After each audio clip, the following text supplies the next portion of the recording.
Merhabalar, Aptallık Çağı'na hoş geldiniz. Okulda öğrenmediğiniz 5 gerçek. Bilhassa ikinci madde çok önemli. Çünkü bu konuda bize okulda hiçbir şey öğretilmedi. Aslında bilimsel olan dünyanın sabit olduğuydu. İyi seyirler. What you're seeing here is a mirage. What's up, everyone? It's Jeranism, bringing you 5 facts about the Earth we weren't taught in school. If these differ from any of your current beliefs, you can research each of the facts by following the links in the description below. So here we go. 5 facts about the Earth they didn't teach us in school. Number 5. The motion and blazing speed of the Earth. The actual motion, speed, and unbelievable movement of the Earth in the accepted heliocentric model of the solar system says we are spinning at 1,000 miles per hour at the equator. Now that's only 1 revolution per day, but we're also zooming 66,000 miles per hour around the Sun. But how about the entire Milky Way, which includes the Earth and the Sun, as together we are racing around the Great Attractor at 2.2 million miles per hour. That's 52,800,000 miles per day and 19,272,000,000 miles per year. Now this Great Attractor we orbit is quite far. It's somewhere between 881 quintillion, 850 quadrillion miles, and 1 sextillion, 469 quintillion, 750 quadrillion miles away. And it's huge. Eta Carinae is 5 million times the size of the Sun. Betelgeuse is 300 times larger than Eta Carinae. And VY Canis Majoris is 1 billion times bigger than the Sun. The Great Attractor is 2 sextillion, 351 quintillion, 600 quadrillion miles wide.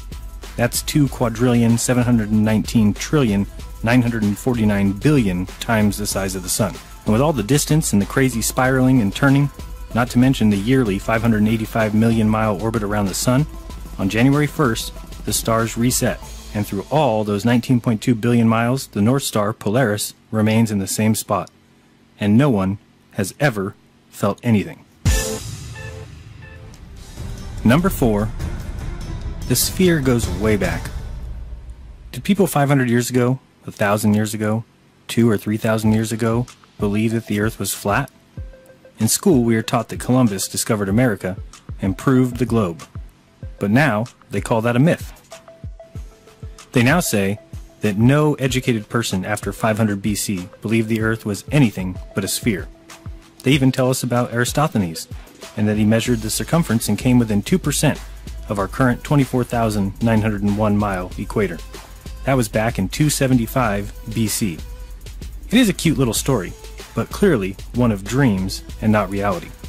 First off, no books of Eratosthenes have ever been found or survived antiquity, so any belief in such an experiment would be hearsay at best. And in order for the test to work, one would need to know that the sun rays are coming in as parallel rays. And Eratosthenes in 275 BC would need to know that, even though this is what he would see. And even if he did know that the sun was extremely far away, then he would also have to believe that this infinite sun went all the way around the Earth in 24 hours. Anyway, it's a nice little story, but it's untrue. In fact, flat Earth must have been around, considering we have maps for ages, but the oldest globe we have is 1492. Yes, they knew the Earth was a ball back in 275 BC, and just waited about 1800 years to ever try and make a model of the Earth on a sphere. Number 3. The old Coriolis wives' tale. The Coriolis effect was definitely overblown to epic proportions when taught to our growing minds in grade school. Despite what we were taught, and despite what swindlers at the equator might show you, water in toilets or tubs does not go down the opposite way in the northern and southern hemisphere. In fact, this force would be extremely small and hard to see, especially with other forces which always exist. You would first need to distinguish the direction of deviation caused by the Coriolis force operating on its own, and the direction of rotation when other forces are present. Both directions of rotation are evident in both hemispheres, depending upon whether the flow is around a high pressure area, pointing radially outward, or a low pressure gradient pointing radially inward. And please remember, there is no preferred coordinate system when talking about the Earth. Once you adopt a coordinate system, one gets a bunch of forces with it. and when you shift coordinate systems, some forces vanish and others appear. In an inertial coordinate system, there is no Coriolis force. In a rotating one, there is. Basically, it is a lot of nonsense, and even referred to as a fictitious force. On the site avan.com, the following is said about pseudo-forces. Today we will ask a few questions such as, what is a pseudo-force? What is a fictitious force? Are pseudo-forces real? Is gravity a pseudo-force? Alas, we will not answer these questions. As far as I can tell, nobody knows and nobody cares. Or at least nobody should care. If these questions have answers at all, each answer is a matter of opinion, and opinion is divided. There are no consensus. When I asked several hundred physics teachers via the Phys1 mailing list, nobody seemed to have any firm opinions. I don't have a firm opinion either. There is no experiment you can do that will tell you the answers to these questions. For example, as far as I can tell, gravity can be classified as a pseudo-force, or not. It's 6 1/2 dozen of the other. You can choose to do it either way, and the choice has no observable consequences. The fact that there is no easy answer suggests that we are asking the wrong questions, and that we should ask more physically meaningful questions instead. Number 2. The spin of the Earth has never been proven. Never. The spin of the Earth has never been proven. In fact, many tests have shown the opposite to be true. The Michelson-Morley experiment was set up to prove that heliocentricity was true. In fact, these tests proved, much to the dismay of Michelson, that the Earth did not move and was stationary. In 1729, James Bradley proved that the ether is not carried along with the Earth. In 1913, Sagnac proved that there was an ether, which destroys relativity, which says that there is no ether. In 1925, Michelson-Gale proved that the ether passed over the Earth every 24 hours. And in 1871, Airy's failure proved that the stars move, not the Earth, which allowed in 1887 the Michelson-Morley interferometer experiment to prove without a doubt that the Earth does not move. Did you learn about these experiments in school? Of course not. In fact, there is no experiment that has ever proved that the Earth moves, and many more that proved the opposite. Albert Einstein said, "Soon I came to the conclusion that our idea about the motion of the Earth with respect to the ether is incorrect if we admit Michelson's null result as a fact. This was the first path which led me to the special theory of relativity. Since then, I have come to believe that the motion of the Earth cannot be detected by any optical experiment, though the Earth is revolving around the Sun." James A. Coleman said, "The easiest explanation was that the Earth was fixed in the ether and that everything else in the universe moved with respect to the Earth and the ether. Such an idea was not considered seriously, since it would mean in effect that our Earth occupied the omnipotent position in the universe, with all the other heavenly bodies paying homage and moving around it." Julian Barber said, "Thus, even now, 3.5 centuries after Galileo's condemnation by the Inquisition, it is still remarkably difficult to say categorically whether the Earth moves, and if so, in what precise sense." Stephen Hawking said, "So which is real, the Ptolemaic or the Copernican system? Although it is not uncommon for people to say that Copernicus proved Ptolemy wrong, that is not true. As in the case of our normal view versus that of the goldfish, one can use either picture as a model of the universe, for our observations of the heavens can be explained by assuming either that the Earth or the Sun is at rest." And finally, George Ellis said, "People need to be aware that there is a range of models that could explain the observations. For instance, I can construct for you a spherically symmetrical universe with Earth at its center, and you cannot disprove it based on observations. You can only exclude it on philosophical grounds. What I want to bring into the open is the fact that we are using philosophical criteria in choosing our models. A lot of cosmology tries to hide that." So, they have made the Earth spin and orbit the Sun not through the scientific method, but through their ideology and desire to keep the Earth and its importance minimized as possible. And lastly, number 1, 'tis the season to be folly. The seasons, as explained by heliocentrists, are extremely flawed. If our seasons do in fact come from the tilt of the Earth as we orbit the Sun, then there's quite a few things we'd expect to see that we don't. First, during the southern summer, it is the rays hitting the north at a greater angle, and the south getting more sun, hence it is their summer. But why then is there a frozen continent at the bottom of the globe, while in the north there's nothing but a pool of water? because during the northern summer, the same thing but opposite happens. The north is getting the greater sun, as the south is getting the higher angled sun.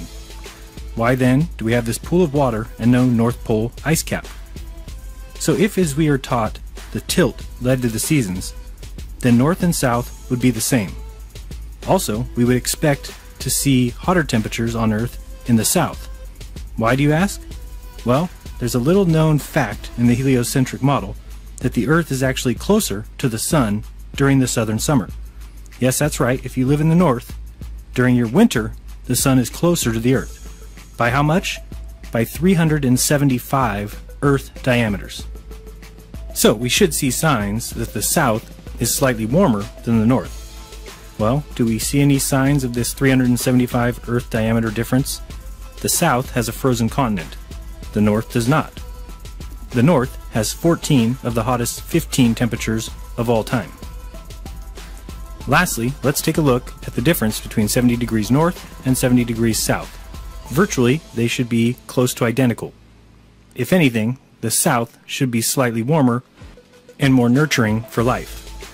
We should see comparable temperatures, seasonal changes, length of day, plant and animal life, and the fact that there is so different of a selection of animals and plants tells us the globe model has major faults. In the north, we get warm summers. The southern summer does nothing to change Antarctica. The south has eternal winter, and the snow never melts. As far north as you can go, you'll find birds, reindeers, squirrels, rabbits, insects, and all decorated with plants, shrubs, flowers, and more. Within 70 degrees south, no plant, insect, or bird is found. At 49 degrees south, only 18 species of plant exist. If you go to 65 degrees north, which is 16 degrees further from the equator north, you can find Iceland, which alone has 870 species of plant. On the Isle of Georgia, at 54 degrees south, same latitude as England in the north, where forests, shrubs, and all kinds of plants and flowers exist, Captain Cook said that there was not a bush or shrub to even make a toothpick. And beyond 70 degrees south, no plants, flowers, or trees exist. And again, 14 of the top 15 temperatures of all time are found in the north, not the south. So, there you have it. 5 facts about the Earth we didn't learn at school. So to you kids out there, when you get back from Christmas vacation, ask your teachers about these 5 facts and see what they say. And to recap one more time, the motion and speed of the Earth around the unfathomably huge and never observed great attractor are too great to ignore. The spherical Earth belief may be a recent addition to our knowledge base, as the idea of 1800 years passing with no globe ever being constructed is too great to ignore. The Coriolis effect is a fictitious force, and our circling weather patterns have much more to do with winds and pressure differences than anything to do with a 1 rotation per day spin that would have very little, if any, effect on water or weather systems. The spin of the Earth is not a scientific fact. In reality, it's the opposite. A religious belief, a dogma, and a presupposition for those who want to join or compete in an academic or scientific environment. And the taught reason for seasons does not meet our reality. So, there's lots of work to do. If the answers that you are given by those you ask are wrong, then no one should ask why you're questioning those answers, as it should be apparent that when one asks questions, they're actually looking for answers that are true. And it appears you're going to have to find those on your own. So let those who want to believe in lies believe them. You can lead a man to a river full of fish, but if he's content with starving, it will do no good. Because only when that man is hungry will he see that the river is full of fish. Otherwise, he may even argue with you about what difference does it make if there's any fish at all. And he's right. The river is for those who are hungry. And with the breadcrumbs and the imitation and artificial food that we all got from our public schooling, it has left many of us dying for any food that we can find. So be kind to each other, and don't lie to each other, and open your mind, because there's truth inside. Until next time, this has been Jeranism. Peace!